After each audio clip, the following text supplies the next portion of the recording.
Today we're going to rework a few Realm of the Mad God items based on their descriptions, starting with the Dagger of the Terrible Talon, a claw shard from Thyrgus the Obsidian Dragon.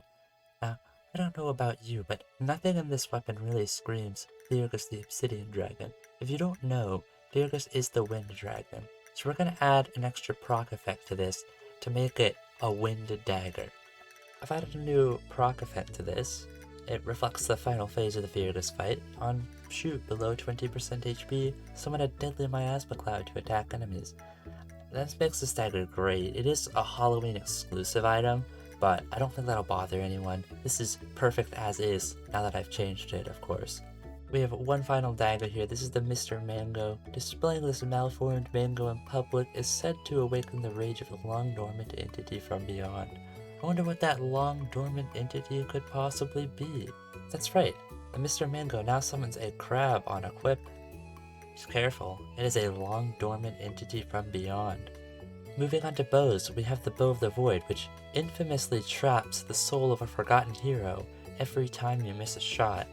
But the item doesn't actually do that. There aren't actually any forgotten hero souls in the game, so instead I've opted to cause every missed shot to cost you 1 fame. Now if you don't have any dead fame, then it'll take someone else's dead fame, so it doesn't specify it's one of your forgotten heroes. I hope this makes the item a lot more realistic and accurate to the lore. The 1000 shots description is really interesting because it used to be accurate but no longer is. A deadly repeater crossbow and a marvel of craftsmanship. This mechanical weapon is efficient but carries additional weight. Originally, this made sense because the item gave -5 speed. Unfortunately, they decided that was stupid and they removed it. I don't think it was stupid, as it was accurate to the lore, so we're going to add that back, and just like that, it's like the item was never ruined by balancing. Another vanity item here, we have the barely attuned magic thingy, made by a pretty lazy wizard. Hope it makes something worthwhile. Now, I have some big plans to rework this one, and I'm sure you'll all enjoy them. I'm going to be releasing those soon, so I hope you'll stick around. Until then, I'll rework the Snowblind Wand, a wand held together by an ice crystal extracted from the depths of Antares. Each shot possesses the concentrated force of a blizzard. Blizzards actually hurt a lot, especially if you're hit by the whole force of one in a single projectile, so this wand will now paralyze with every single shot and immediately kill all enemies. What? It's balanced, trust me. It drops from the Antares. Nobody does that dungeon, right? Abomination's Wrath. Although destroyed, the beast's brute strength remains deeply embedded in this odd wand. Its rage possesses you and lends you its force. Now, possession is a very common thing in Realm of the Mad God, and it's never good, so neither is this wand going to be.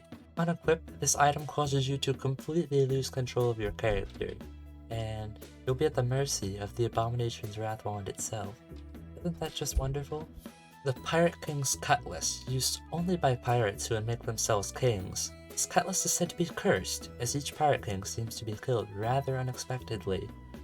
Yeah, that's right, rather unexpectedly. While using this weapon, there's a chance that you'll randomly die. Don't worry, it's not a high chance. You are perfectly safe using this item. Probably. The Sword of the Colossus, a sword with an impossibly sharp edge. It has been designed with holy magic to smash.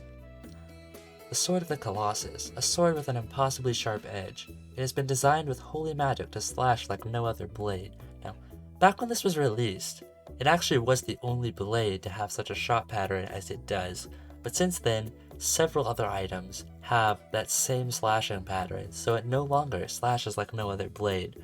We're going to fix that by going into Hyzor's DPS calculator and making a new shot pattern. I've done some tweaking, and I believe the changes I've made are quite satisfactory and reflective of the item's description. Take a look. Cool, huh? Void Blade, an astronomically heavy katana. Oh, okay, I'm just gonna... Celestial Blade, an ancient weapon imbued with the power of the cosmos. It's an interesting description. I think it would be better reflected by a complete name change of the item, in addition to a couple stat changes. I've updated the name of the item to Annoying Firecracker Katana, and I've also changed the damage a little bit. I think this reflects the description much better than Celestial Blade did. Enforcer. Chief Basic designed and forged this sawtooth blade himself to be granted admission as a gladiator. Its shattering strikes are amplified by his own slashing techniques. Anyone who's run Oryx 3 before, or more specifically Beza, will know that his own slashing techniques is actually constant invulnerability to drag the fight out as long as possible. We're going to add this to Enforcer. If you get hit while using Enforcer, you'll receive 10 seconds of invulnerability. Now, this is on a 15-second cooldown to prevent it from being unbelievably overpowered. We wouldn't want to do that to the game. Snakeskin Armor's description is rather simple. A tight-fitting garment of snakeskin that is both functional and stylish. Those equipment stats are pretty stylish, but I think we can do a little better. On equip, the Snakeskin Armor will now turn you into a sorcerer. That's right, the most stylish class in the entire game. Coral Silk Armor, mermaid-made armor woven from unbreakable, still-living coral threads. The coral may be unbreakable, but it doesn't say anything about it being unkillable. In fact, coral's actually pretty delicate, so as soon as you leave the ocean trench, this armor is going to die. Armor of Nil. This armor does not deflect projectiles like most minerals known to man. It absorbs and engulfs them, sending them to a new plane of reality. I think that other servers count as new planes of reality, so on taking any damage with this armor, that damage will be sent to another player who is playing on a different server. I know a lot of people think the Armor of Nil is useless, so hopefully this gets more interest in it. Vesture of Duality. I know this one's a fan favorite. This cursed robe overwhelms the wearer with conflicting thoughts of good and evil, shattering the will of the weak-minded. We've nerfed this item a little bit, now you'll be faced with quick-time events periodically. If you fail any of these events, you'll immediately die. Now, I know it sounds harsh that a lot of these items are causing immediate death to the player, but it's only balanced, as this game is all about death, so if the players aren't dying, what's the point of the game? Quiver of Shrieking Specters. A quiver not meant for the corporeal realm. When used by a mortal, it creates a momentary rift between death and life, briefly releasing the chilling screams of the lost. Chilling screams? And you're telling me players aren't affected by it? Well, that's just not right. Your chilling screams will now leave players paralyzed for 2.5 seconds. This will help a lot with parsing and raiding discords. The Lifebringing Lotus is sprouted and plucked from an ancient, enchanted riverbank. Its flower spores weaken the roots of evil and strengthen righteous hearts. Except, right now, it only strengthens righteous hearts. Lore enthusiasts will be happy to hear that this item now clears corruption from the void. That means you'll get the secret ending in the shatters. Sealed Crystal Skull, an undamaged version of a well-known archaeological artifact, radiating a potent dark energy. This rare find is coveted by many explorers, yeah right. If this skull hits at least 5 enemies, the player will gain 1 realm gold. Something like this is sure to make the item truly coveted by all explorers. Grandmaster Mace, I'll be the judge of that. A supremely dominant mace of faultless design, capable of manifesting entire armies in the Astral Wars.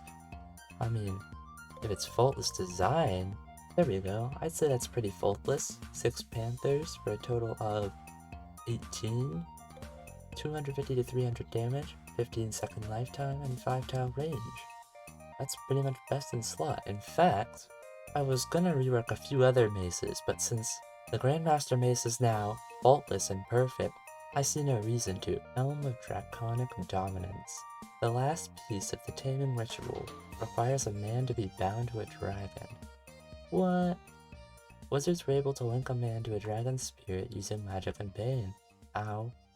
Using its power comes with a great cost. Oh, I'm sure it does. This item will give you a dragon friend that will follow you around, but if it dies, so do you, so be careful. Using this power comes at a great cost. Shield of Flowing Clarity. This shimmering shield allows knights to enhance their concentration on targets, giving them more time to think about their next move in battle. This change is a reference to all you true gamers out there. Stop playing Realm of the Mad God and go get your work done. Seal of Cubic Conundra. A seal granting the user access to other dimensions, though the means by which this is accomplished are unknown. Really? Using this item will now teleport you to a random server. Could be any server, even the ones that were removed, such as Asia Southeast. The Blade of Ages. A katana once belonging to a royal sorcerer known for great ambition but slow delivery. His treasured blade was prophesied to produce something wonderful. Eventually. Oh, well, if it's gonna produce something wonderful, I guess I don't have to rework it. Maybe we'll just sit here and wait until that something wonderful shows up.